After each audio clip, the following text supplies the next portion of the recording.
Harka kam jirtu kabajamtoota daawwattootaa fi hordoftoota toora yuutuubii Horn Media. Odeeffannoo guyyaa har'aaf jenne qabannee dhiyaannee jirra. Hanga dhumaatti kan hordoftan kamummaan isin affeerra. Kun Horn Media.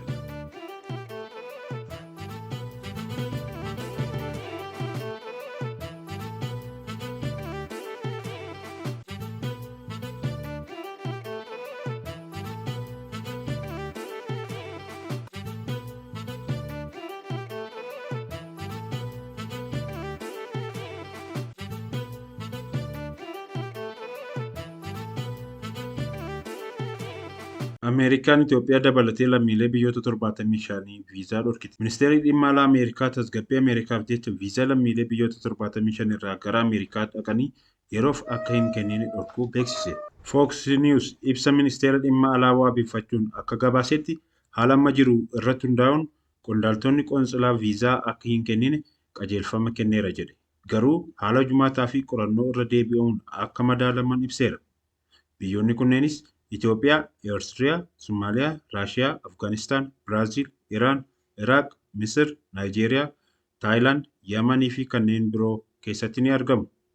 Uggurri kun amajjii 21 kan jalqabu yoo ta'u, ministeerichi adeemsa viizaa irra deebi'ee yoom akka qoratu yeroo hin murtoofneef itti fufa jedhameera. Somaalota Minesotaa keessaa adamsuuf haalli jalqabame hammaataa jira.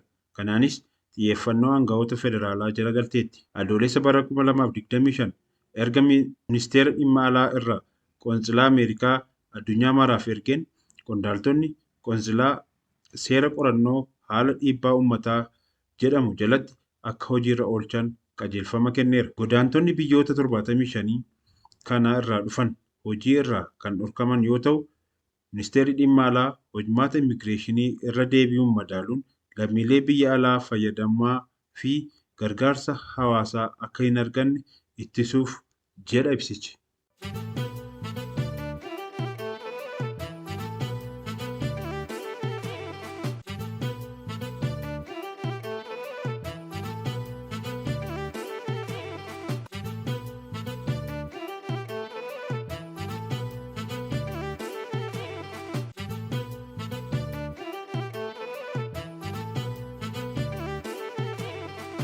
Poolisiin Federaalaa Itoophiyaa meeshaalee waraanaa Shaabiyaa irraa faannoof ergaman to'achuu ibse.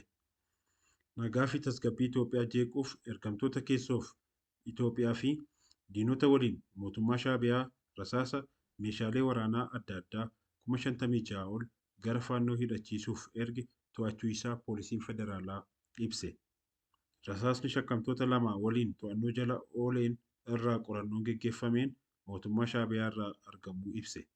Shakkamtoonni kunneen garee TPLF'n Tigraay Maqaleetti leenjii fudhachaa akka turee fi garee finxaaleeyyii faannoof geessuuf utuu jiru naannoo Amaaraa Shawaarobiitti to'amuusaa ibseera. Rasaasni meeshaalee waraanaa adda addaa kun simmintoo fi bilookeetii keessatti dhoksuun konkolaataa fe'iisaa Ayisuuzuun otoo gara naannoo Amaaraatti geejjibsiifamaa jiru to'atame jedhe poolisiin.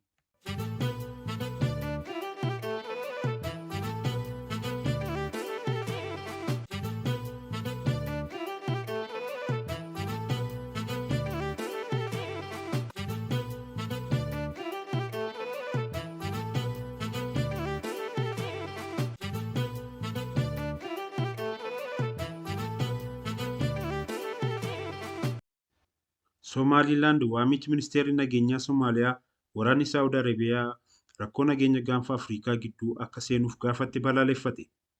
Aangawoonni Somaaliilaand waamichi ministeera ittisaa Somaaliyaa Ahmed Mooyaaliin Faaqii waraanni Saawud Arabiyaa rakkoo nageenya gaanfa Afrikaa keessaa harka akka galfatuuf gaafate cimsanii balaaleffatan. Mootummaan Somaaliilaand ibsa wiixata darbe kenneen waamichi kun gocha Saawud Arabiyaa Yaman keessatti raawwate fakkeessuu fi seera idil-addunyaa cabsuu akka ta'e himanii dubbiin akkanaa naannicha tasgabbii dhabsiisuu danda'a jechuun akeekkachiisan. Ministeerri dhimma alaa Somaaliilaand ibsa baaseen ibsi akkanaa hammaachuu hamaa fi itti gaafatamummaa dhabuudha.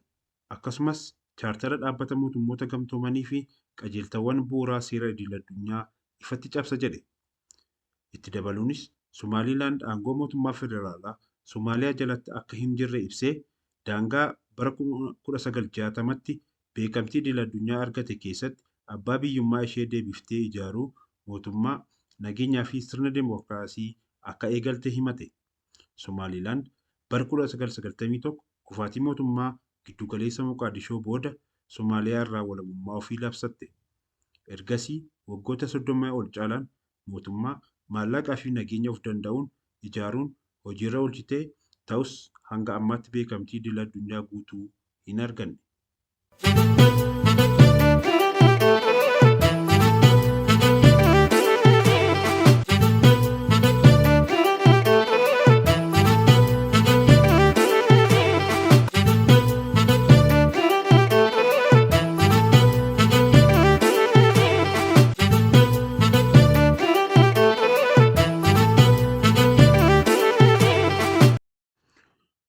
Xumurarrattis odeeffannoo ispoortii.